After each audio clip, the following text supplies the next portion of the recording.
Hello guys, in today's video we'll discuss about the Ichimoku indicator. I'll show you how to correctly read and take signals, and we'll also see some tips on how we can improve our winning ratio by trading with the Ichimoku cloud. An Ichimoku chart is a trend following system with an indicator similar to moving averages. Ichimoku is one of the trading indicators that predicts price movement and not only measures it. The advantage of this indicator is the fact that offers a unique perspective of support and resistance. For most traders, Ichimoku might seem complicated, but once you get familiar with how to interpret the charts, you'll spot some great trading signals. I'll try to keep things short and simple so we don't overcomplicate things. First, we have the conversion line. This is a short-term line, also known as a turning line. This signals an area of minor support and resistance. So if you're all about short-term or scalping, you must follow the conversion line. Second, we have the baseline, also known as a confirmation line, and serves as a signal for support and resistance levels on medium term. Some traders use the baseline as a trailing stop level. Then we have the lagging span, also known as the lagging line, used for the confirmation of signals. The lagging span can also serve as a support and resistance level. Then, maybe the most important tool of Ichimoku indicator, we have the Kumo cloud. I don't want to bore you with the numbers or periods based on which the cloud is calculated. All you need to know is that the cloud is formed from two lines, span A and span B, which act as a major areas of dynamic support and resistance. Now that we saw the main components, let's see how you should read the Ichimoku chart. As I said before, the conversion line measures short-term price movement. If the market price is above the conversion line, this suggests a short-term upward momentum. If the price is below the conversion line, this suggests a short-term downward momentum. An increasing conversion line indicates an upward trend, and the decreasing conversion line indicates a downward trend. Now, the baseline represents medium-term price movement. If the market price is above the baseline, this suggests a medium-term upward momentum. If the price is below the baseline, this suggests a medium-term downward momentum. An increasing baseline indicates an upward trend, and the decreasing baseline indicates downward trend. Next is the lagging span. This line indicates the big picture of the trend, the evolution of the current price action in relation to previous price action. When the lagging span is above the current price, this indicates that current prices are higher than previously and suggests a bullish bias. When the lagging span is below the current price, this indicates that the current prices are lower than previously and suggests a bearish bias. When the lagging span is near the current price, this indicates a trading range.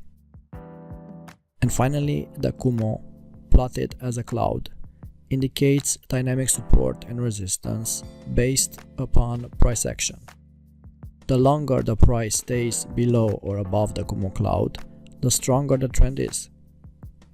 When the cloud is wide, the expected support or resistance is strong. When the cloud is thin, the expected support and resistance is weak. You should never trade inside the Kumo cloud. That's a very important rule. Now let's see how we can trade with Ichimoku based on what we've learned so far. The first strategy involves baseline and conversion line crossover with the lagging line as a filter. The crossover between the baseline and the conversion line can offer trading opportunities in a similar fashion to a moving average crossover. When a fast moving baseline crosses above the slower moving conversion line, we have a buy signal. When a fast moving baseline crosses below the slower moving conversion line, we have a sell signal. We could filter the signals received with the lagging span for safer entries. Thus, we could only take positions that are in line with the overall trend. If the baseline crosses above conversion line, you would only buy if the lagging span indicates a bullish bias. If the baseline crosses below the conversion line, you would only sell if the lagging span indicates a bearish bias. Another similar strategy involves the baseline conversion line crossover, but the filtering technique takes into account the Ichimoku Kumo cloud. When a baseline crosses above the conversion line above the Kumo cloud, we have a strong buy signal. When a baseline crosses above the conversion line below the Kumo cloud, we have a weak buy signal. When a baseline crosses below the conversion line below the Kumo cloud, we have a strong sell signal. And when a baseline crosses below the conversion line but above the Kumo cloud, we have a weak sell signal. Another trading technique involves the Kumo cloud breakout. This signal occurs when the price cuts through the Kumo cloud. When the price enters the Kumo cloud and breaks its upper wall upward, we have a bullish signal. And when the price enters the Kumo cloud and breaks its lower wall downward, we have a bearish signal. The crossover between the span lines forming the Kumo cloud is another trading strategy used by traders in a similar fashion to a moving average crossover. However, we must take into consideration that the lines of the cloud are projected forward by 26 periods. When span A of the Kumo cloud cuts the span B from below to the upside and prices are positioned above the Kumo cloud, we have a strong buy signal. When span A cuts the span B from the upside to the bottom and the prices are positioned below the Kumo cloud, we have a strong sell signal. When span A cuts the span B from the bottom to the upside and prices are positioned below the Kumo cloud, we have a weak buy signal.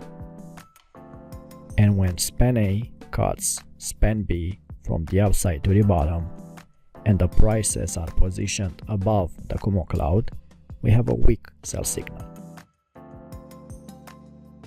All in all, the Ichimoku is an interesting indicator, excellent at offering dynamic support and resistance levels. Its main advantage is the fact that it's good at measuring the direction and intensity of the current market trend.